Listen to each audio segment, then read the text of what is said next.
Hey, good morning, good morning, good morning, everyone. How is everyone doing today? How are you guys doing today? Hey, this is Gregory Wiles coming live to you from Houston, Texas, with this inspirational morning talk. Man, I have to come on a little 10 minutes early today. I'm usually on at 8:45 Central Time. But I come on a little 10 minutes early today. Worst case scenario for the people who expecting me at 8:45, they can catch the recording. I have some work to do, and I just got to get the word out a little early, so I can get to meet my the time that I supposed to be doing this job today. But yes, it's a beautiful day in Houston. We're starting to cool down now, starting to hit some 50 degrees mark, which is a big change for us. But what I want to talk about today, man, is earn more, learn more to earn more, learn more to earn more. Good morning, Jillian. Good morning. I know I catch you off guard and come on a little early. But I want to talk about learn more to earn more, right? Learn more to earn more. So what I'm talking about, if we want to get increases, if we want to do more than we're doing, we got to learn more. Mr. Osmond Smith, good morning, sir. Good morning. If we want to do more than we're doing, we got to learn more. We got to learn more, right? So you go to your boss and ask them for an increase. You got to show him why, right? You got to give him a good reason how you are more valuable than what he's paying you, right? Something gets its value from what people are willing to pay.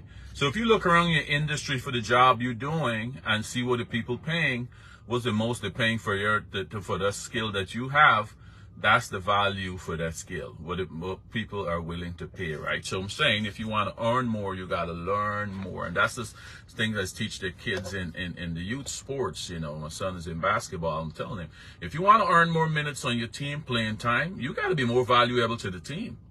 Every coach wants to win. So you got to be more valuable to the team. You got to be doing something else. You're a good shooter. You got to learn to get play more defense, get more blocks, get rebounds, something. You got to be more valuable to the team to earn more playing time, right? And so I want to look at the scripture here that telling us about this same theory here. This scripture telling us about the same theory. So let's look and examine Proverbs 8 a little bit. Proverbs 8, it talks about wisdom. It says wisdom is calling, right? Wisdom is calling. And this scripture is teaching us the same principle here, right? So think about this as wisdom as a person speaking. Think of wisdom as a person that is speaking. First, wisdom is the application of knowledge. You first need to get knowledge, then you get understanding of that knowledge that you got, and then the application of that, making that practical in your life is where wisdom comes in. That's wisdom, right? So let's say you need a car. Let's say you identify, okay, for me to get to work early or be more productive, get some more time, I need a car. You identify, that's knowledge. Okay, you identify the issue, you got knowledge, I need a car. Now you manage to get the car. Now you get the car, you gotta learn to drive it, right? You get your license, you learn to operate the car, somebody teach you how to drive the car. Now if you got your knowledge, you know you need the car, you get it, you understand how to operate it, and you never use the car to go to work and it just sits in your driveway, the car is no good to you. The car is no good to you, right? You get the knowledge, you get the understanding, but you never apply it.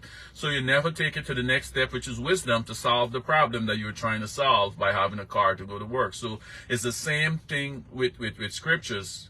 God's saying if you understand this stuff, you got knowledge about the scripture exists, it's telling you do this or do that. You understand it, somebody like myself come and explain it.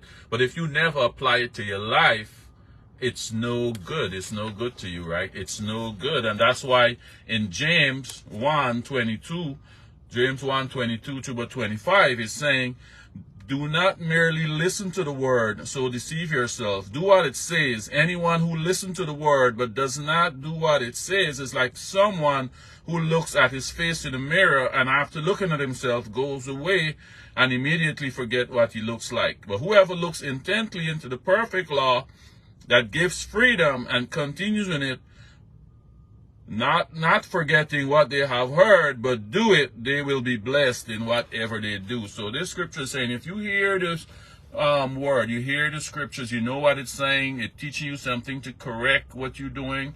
And if you don't do it, you're like a person who look yourself in the mirror, hair uncombed, face unkept, face not washed, your clothes is dirty, probably you're still in your pajamas, and you gonna work just like that. That's what it's saying. You look at it, you see yourself in the mirror, and you didn't make no changes to what you saw in the mirror. You walk away from the mirror and forget what you look like. So you're saying, if you hear this word, you understand it, somebody explain it to you what it means, and you never apply it to your life, it's just like that person who looking themselves in the mirror and ain't making no change, right? So let's look at Proverbs 8 and see what it says. It talk about wisdom. Wisdom, the application of the knowledge. You get this word, you're Pamela Fontanelli, good morning. Good morning, how are you? So let's look at what Proverbs 8 is talking about, this same theory here. It's saying, so think about this, as I said, as wisdom as a person speaking. Wisdom is a person, and the wisdom is speaking, right? That's how I want you to think about this. Wisdom is a person, and the wisdom is speaking, right? It says, listen as wisdom call out. So wisdom is calling out. Hear as understanding raise her voice. On the hilltop along the road, she takes her stands at the crossroads, by the gates, at the entrance to the town, on the road leading in. She cries out.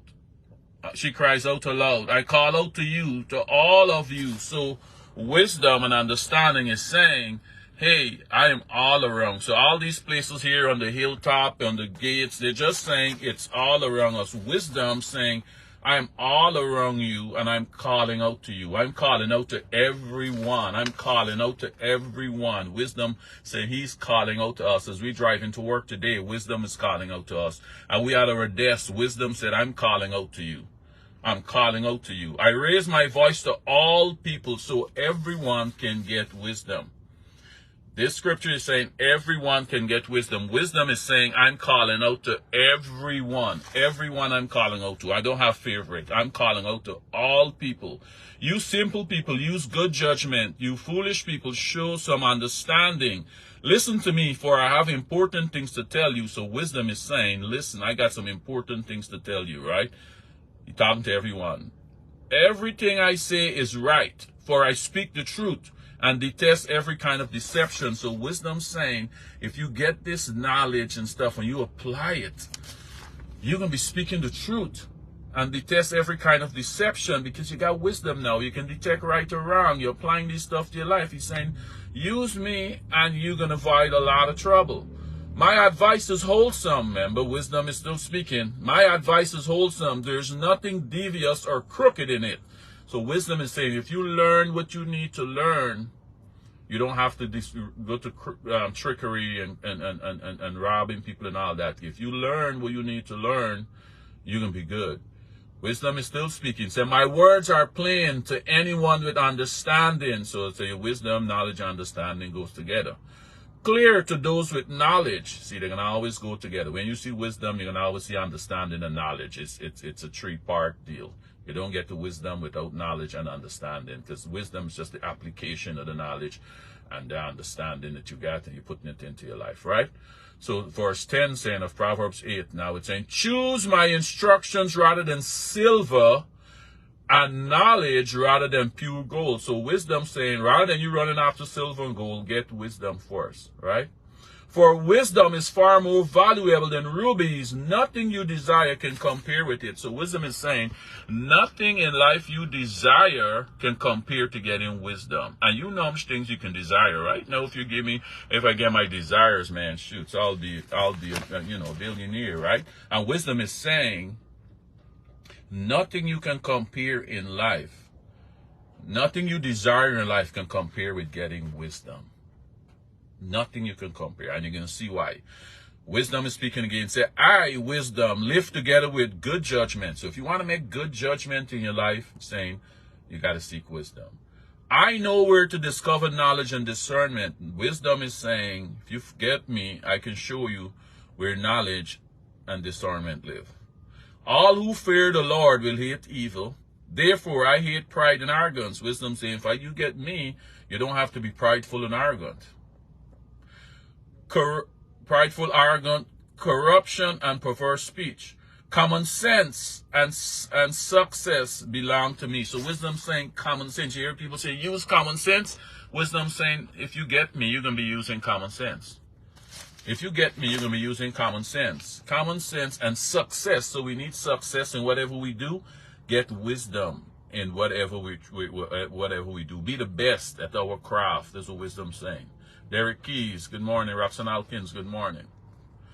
Insight and strength are mine. Wisdom is saying insight and strength belongs to him. Wisdom. Because of me, kings reign and rulers make just decrees. So kings and rulers need wisdom to operate, right? Rulers lead with my help, and nobles make righteous judgments. I love all who love me. Wisdom is saying I'm not differentiating. Whoever love me and whoever I love them. Those who search will surely find me. Wisdom is saying it's available to all of us. Right now, if you look with all the information out there, anything you need to learn, you can Google it. YouTube got something with it. You need a book. You can buy a book to learn what you need to learn. You might invest $20. You might sell it as expensive as one man to put it. If you think knowledge is expensive, try ignorance. Try ignorance and see which is more expensive, right? So wisdom saying they love everybody who love him, he loved them, right? I love all who love me. Those who search will surely find me. I have riches and honor, as well as enduring wealth and justice. So he's saying, once you get wisdom, the understanding, be the master in your craft. It said, you have riches and honor will follow you. Right? And as I pointed out in a Bible study I did with the King Solomon story, when Solomon asked for wisdom, God gave him riches and honor and all that come with it. God didn't have to mention that he gave him that stuff, but he just make it a point to mention to us because this is wisdom. Wisdom saying, if you have me, riches and honor are going to come along with it. So that's why King Solomon was the wisest man and the richest man. Because he asked for wisdom. He got wisdom. And when you got wisdom, it's a package deal. Riches, honor, success, good judgment, all of these things come along with having wisdom. Right? My gifts are better than gold, even the purest gold. My wages better than sterling silver. And you can go on. It got a lot more. But I'm just saying, what the scripture is saying, get wisdom. All of these good stuff you hearing, people teaching you stuff, don't just walk away and say, oh, that sounds good. Apply it to your life. Apply it to your life. All these scriptures here you're learning, apply it to your life. Make it practical in your life. Apply it. And that's wisdom in your job. Be more valuable in what you do. Learn more. Get the wisdom. Take the extra course. Take the extra class. Buy the extra book. Learn the extra stuff. So when you go to your boss, you can say, I am more valuable because of this. You don't even have to go to them. They will find you. They will seek you out. They will offer you raises and promotions just to keep you on the job because you got more. You're more valuable to them because you got wisdom. You take the time to seek out what you need to, what your weakness are, and you strengthen it, or you go and add something else to what already what you learn, already what you know, and make yourself more valuable. So guys, the theme is, if you want to earn more, you have to learn more. Everybody do 100% of what they already know. You can't do more and operate outside of what you already know. So if you want to operate at a higher level, you got to learn more stuff. Everyone do 100% at the level they are at. You cannot do more than the level that you're at. The knowledge that you got, you can't do more than that unless you increase your knowledge. Increase that wisdom, right? So just that's the takeaway for today. If you want to earn more, you have to learn more, guys. And go through and read the whole of Proverbs 8 and digest it and make it applicable to your life. And that wisdom is going to give you all that you seek in. All right, guys. Have a great, great day. We'll talk again next Thursday. Okay. Bye.